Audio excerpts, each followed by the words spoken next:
All the disrespect before you play back, button check. Button check.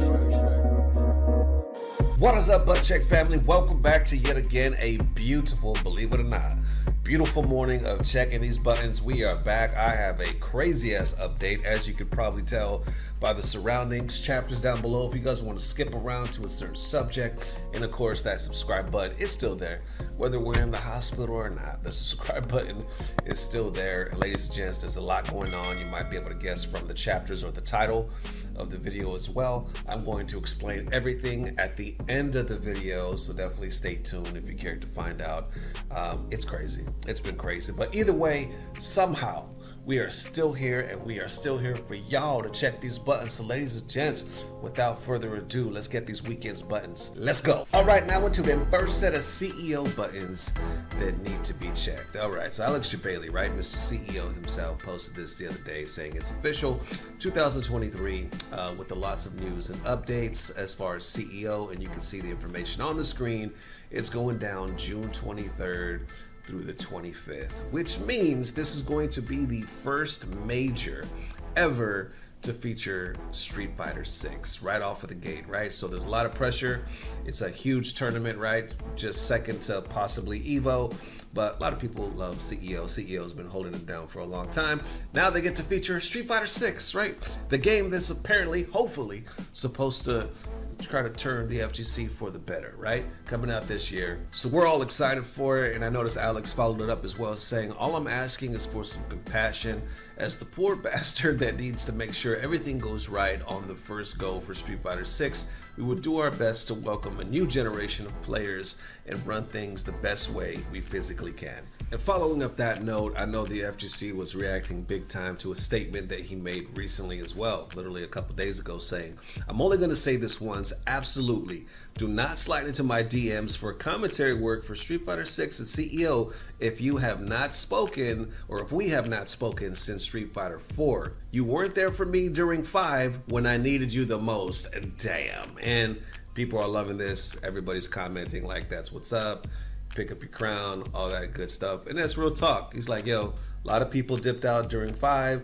Don't try, basically saying, don't try to rejoin the party now that everybody's excited for 6, because I needed you, baby, and you weren't there. I even noticed he made this joke right here, you know, because now that Street Fighter 6 has in-game commentary, basically saying, oh, thank you, Capcom, you're going to save me a bunch of money on commentators, because we're just going to use that feature, you know, obviously being sarcastic and meaning it as a joke. But there you go. CEO's right around the corner.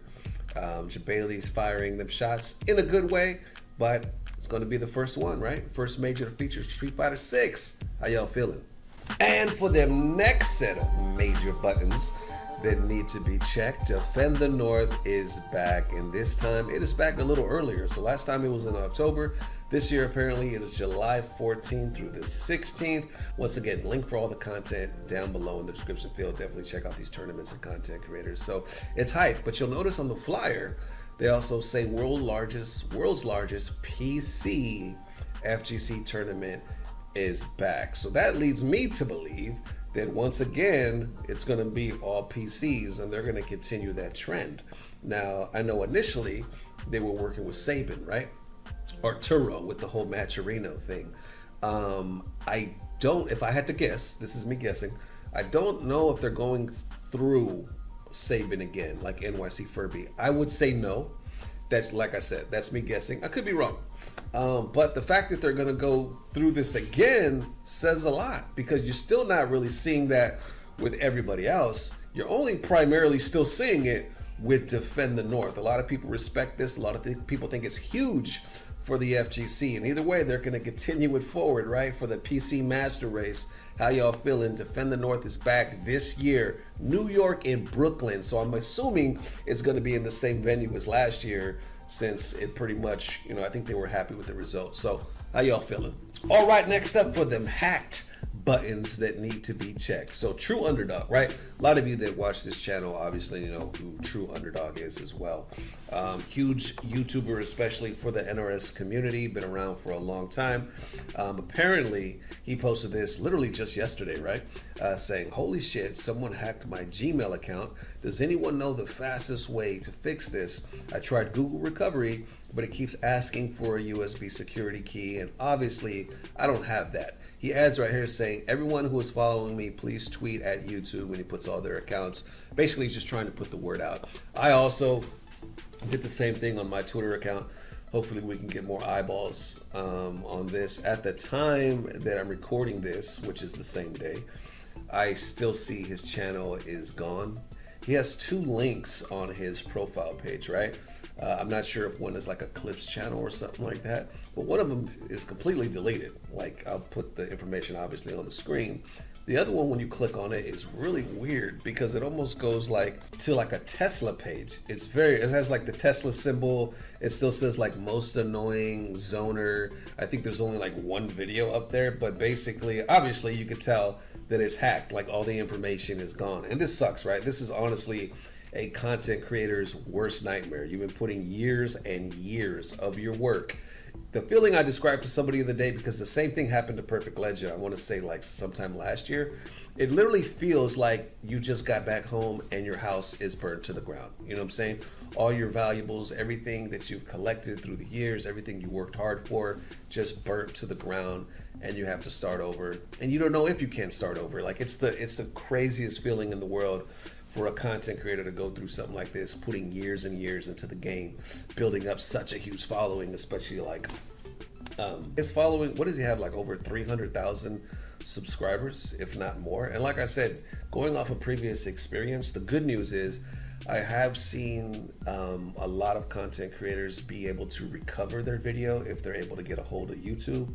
The bad news is sometimes there's a lot of people that you got to talk to, and it takes a while. It could take anywhere from like a week to 2 weeks, possibly even more. You definitely got to, get this in front of the right people, and then you got to hope by the time that you get it back that nothing crazy has happened to your channel. So this is insane. Anytime I read stuff like this, it scares the shit out of me. You know what I'm saying? Because to get hacked is the worst thing, especially when it's something that you care.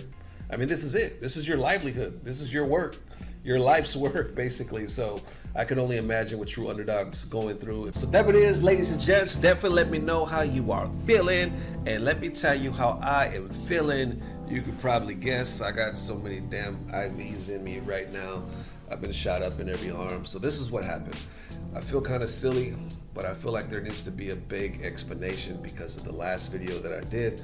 I basically came back on last Monday saying, hey, I'm back. I had COVID. I missed most of last week, but I'm starting to feel better. Thank you guys for your support. Well, although I did mean every word of that, literally like the next day, I had this huge pain right here in my stomach, and I couldn't figure it out for the life of me. I thought it was all these things, right?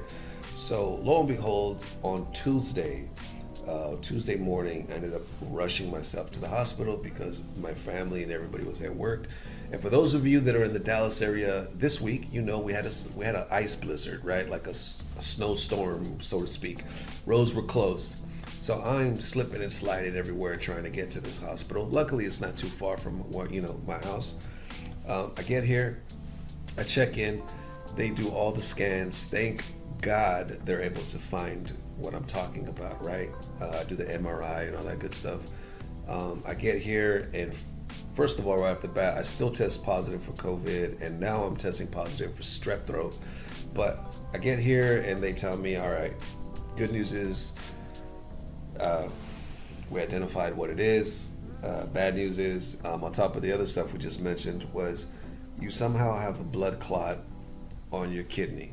And literally the way the doctor said it is as if your kidney had a heart attack. And I'm bugging out because at this time I'm in the most pain I've ever been in my life. Like, I literally came here like folded, you know what I'm saying? That's why I came. So now I'm in the room, and he's like, you have a blood clot.